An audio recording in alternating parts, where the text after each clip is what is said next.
Okay, so for this next one, we're gonna go for a little walk. You guys know, hope you don't mind the mastermind videos like this. It's just I'm used to walking around and talking. So when you're used to that, it's hard to not do that. But this next one is, we were playing a game.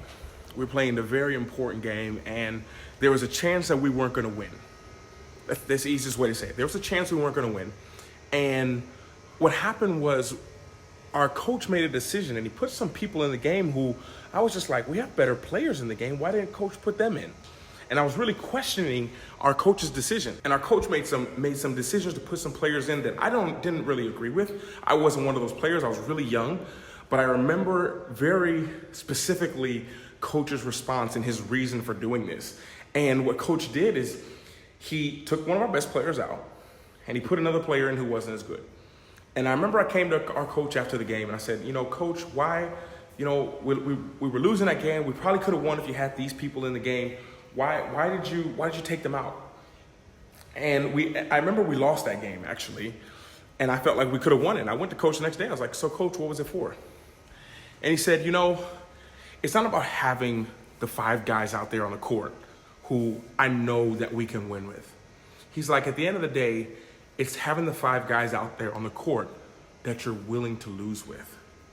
And that was a powerful thing. And I remember that even to this day. And I didn't understand at the time, but it's like so many times we're like that. We kind of forget about that. If we have to lose doing something, then it's best to do it on our terms.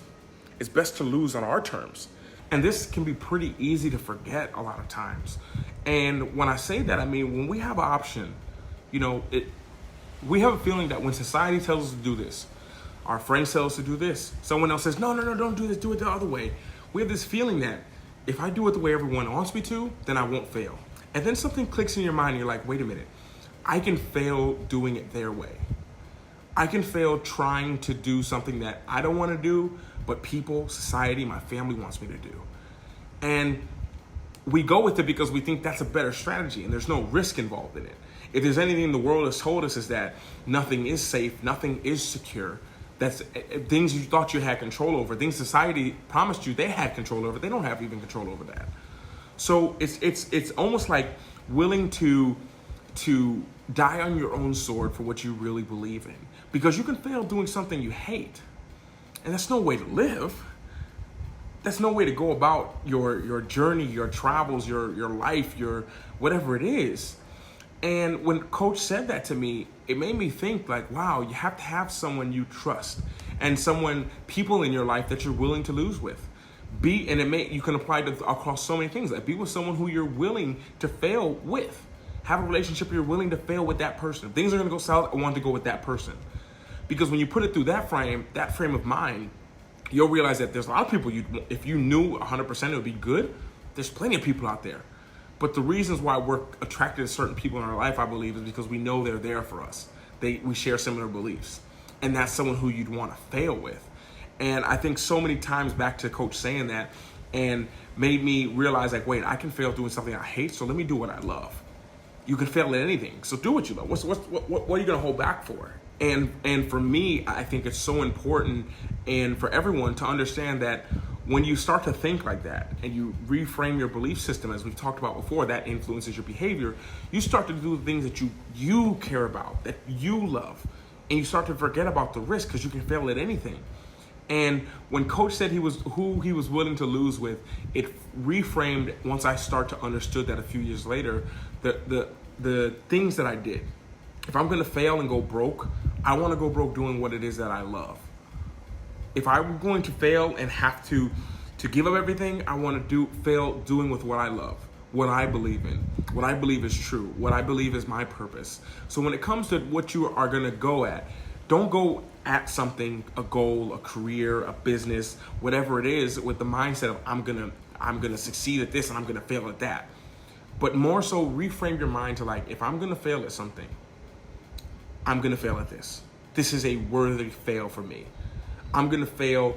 One of mine is I'm gonna fail trying to help people. Like I will give whatever it takes to keep on empowering other people, regardless of what happens. I'm okay with that fail. I'm okay with running out of money because, first of all, that's a very limited belief. But if And before in the past, I said, I'm okay with running out of money if it's trying to help other people. And this was a reframing, but I didn't want to limit myself in what I did based on other people's opinions, or trying to do something that other people wanted me to do, or taking people's validation who aren't valid in your life, as we talked about so many times. So understand it's about doing the things that you're willing to fail doing, because those are the things that are worth it. Those are the things that are worth winning at.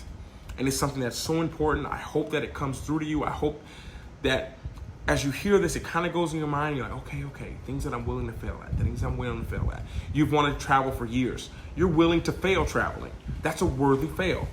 Going out, traveling, living your dream, running out of money, having to move home, and you feel that as a fail, but that's a win. You followed your soul. You did something that made your heart sing. Fail with that. Fail doing that. Fail doing the things that give you goosebumps. Get rejected by those people who you actually really want to be, that you're called to go and talk to. These are things that matter. And those are worthy fails that you can lay down and be like, I gave it everything. And at the end of the day, that's what it's about. It's about going with what you know that you're willing to fail with, because it means that much to you, or that person means that much to you. And by Coach telling that to me, it's reframed so many things in my life from years after I finished my tenure, my coaching, my days as a college student. It's led me to be helped in so many different ways in my own personal life, is what I'm trying to say. Is that something I took from the court, was able to apply in my real life off the court and have massive impact as it did when I was a player on the court.